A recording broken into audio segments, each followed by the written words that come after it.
but do use it for good. Let me say that. But you begin to have influence, and that was the point. So these are really my top reasons why I've learned that entrepreneurship is for me. Everybody, like I said, everybody's going to have different reasons, and they may change and evolve. But these are some of the things that you'll discover over time. Does anybody have one to add as a reason to be an entrepreneur? To leave behind a legacy.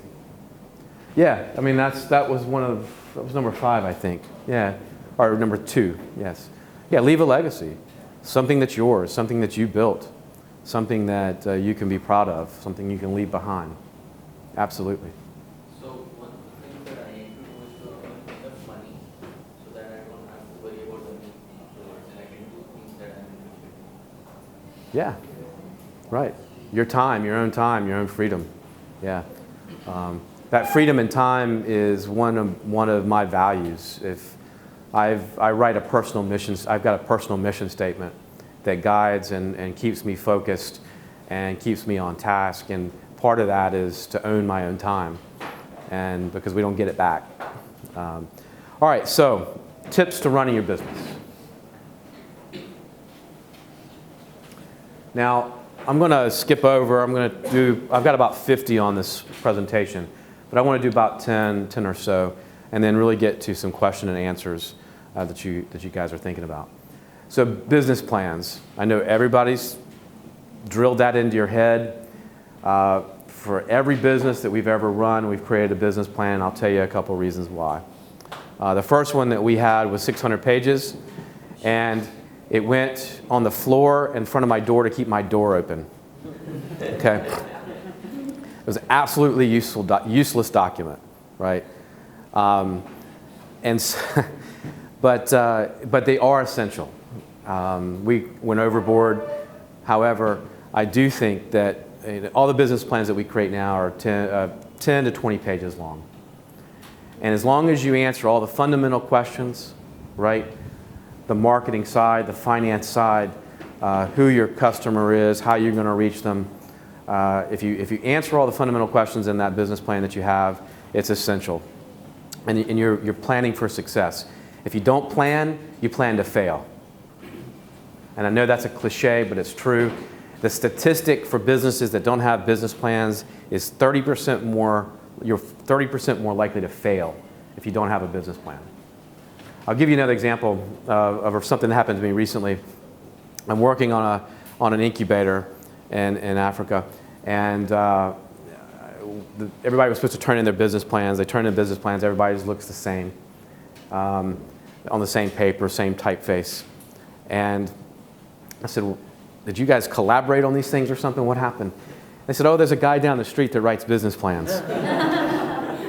Okay, and so it put me 2 months behind because we had to get to we had to focus on writing the business plans.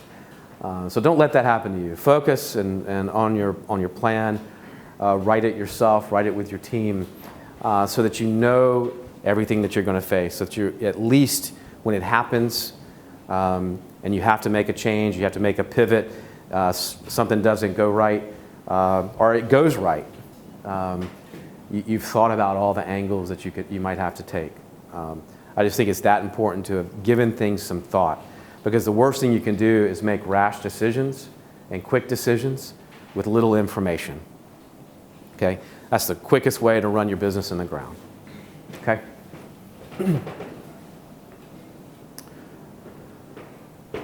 I'm going to talk about budget, and I'm going to lump that in with a couple of subjects. But budget, again, your budget plan, your finance plan. I'm going to tell you a couple stories. So I've got a friend of mine that I'm coaching right now. He's been in business for a little while, had some success. He called me up a few weeks ago and he said, I don't have any money. I said, well, your sales look good. What's going on? We start looking at the books. Things don't look right. And I say, well, what are these big purchases here? What is this right here? Well, he went out and he bought himself a car. Not any car. He bought himself like a Maserati. you know, and he wonders why he doesn't have any money. And he does this regularly. He goes out and he'll buy a toy, right? And so, I mean, ultimately his business is going to fail. He's making a lot of money so he can spend money, but at some point that's going to catch up, right? Because the business is going to slow down, something's going to happen, and all of a sudden he can't buy enough product, he can't buy. So it's a lack of discipline that's going to kill him.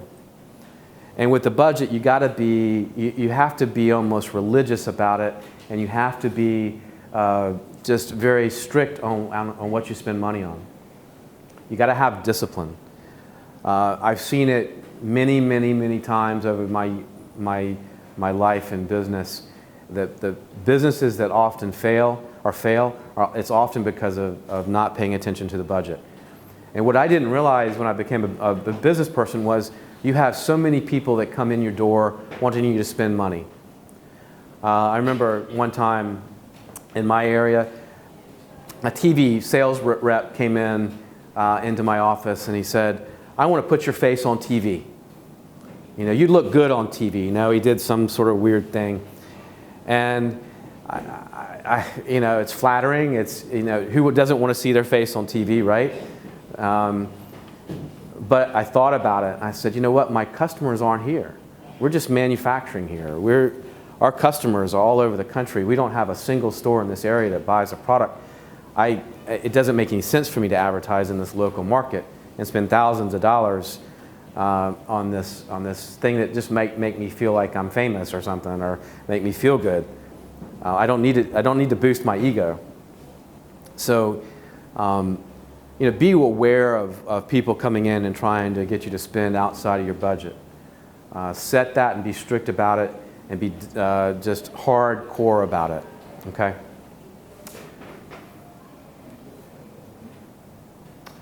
Your support system. You might know what I mean by that. Have a great support system. Somebody give me some examples. Like the nest. Like the nest. Thank you. That's what I was looking for. Your mentors? Yeah, your mentors. You know, we had good mentors. I have good mentors now. We didn't have great mentors at the very beginning. I really didn't know what the word meant, but we had a couple people that we asked questions. But what we found was that a lot of times those people weren't the right people to talk to. You know, we were thinking big, and most of the time they were thinking small. And so, you know, we'd hear what they were saying, and it made us question really what we thought was right and the direction that we wanted to go. And so, surround yourself with people that support your ideas. Now, it doesn't mean that they say yes to everything. It just means, and doesn't mean that they don't question you, but it does mean that they support your dream. Another story on that, or question on that, is does everybody have somebody in their life that just drains them of energy? No? Yes. Everybody must have one of those friends that just, it makes you tired to be with them. Too many. Right. So I've got a friend of mine. God bless him. I love him, but I feel like I get hit by a truck if I spend 2 hours with him. It just runs me over because the world is against him. You know, everything is awful. Everything is painful. And so I've had to learn to just kind of cut him out of my life and give him just a tiny little bit because he doesn't make me feel good, right? And I'm a pretty positive person, but he even makes me negative. So surround yourself with people that make you happy. Surround yourself with people that understand what your dream is. You know, I love my father, I love my parents, and I love some of my friends, but they don't understand what I do. They don't understand why I would do it, right? I think my mother probably still wants me to be a lawyer or something. I'm 46 years old. You know, go get a law degree and get a job. You know, they want you to be safe, right? They want you to be secure, and entrepreneurship is anything but that. But anyway, Surround yourself with people. Minimize your exposure to the people that are negative, and surround yourself with positive people. Let's see. Lawyer. Get a good lawyer and a good accountant. Get a good lawyer, get a good accountant. I'm going to say it one more time. Get a good lawyer, get a good accountant. I was in Islamabad on Monday. I went to eat at a local restaurant. Got to talking to the entrepreneur. He'd been in business for 8 or 9 months. And he said when he was talking to a friend when he opened his business, and his friend gave him a business card of a tax lawyer, and he never called that person. But about 6 months into business, the tax authorities came storming in his business. And all he could think to do was go find that business card, right, and hand it to the person in charge. And I guess the person in charge took it and looked at it and kind of made a funny face and walked out,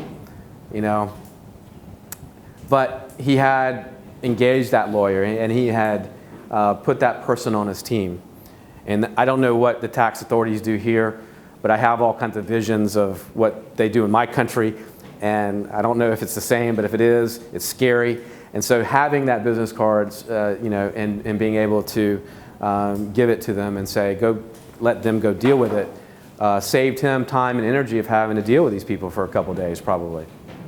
So always have a good accounting and legal team on your side. They can save you money. I know it's money up front. It's sometimes a retainer or some other thing, but have those people in your pocket so that you can advise them. The other part of this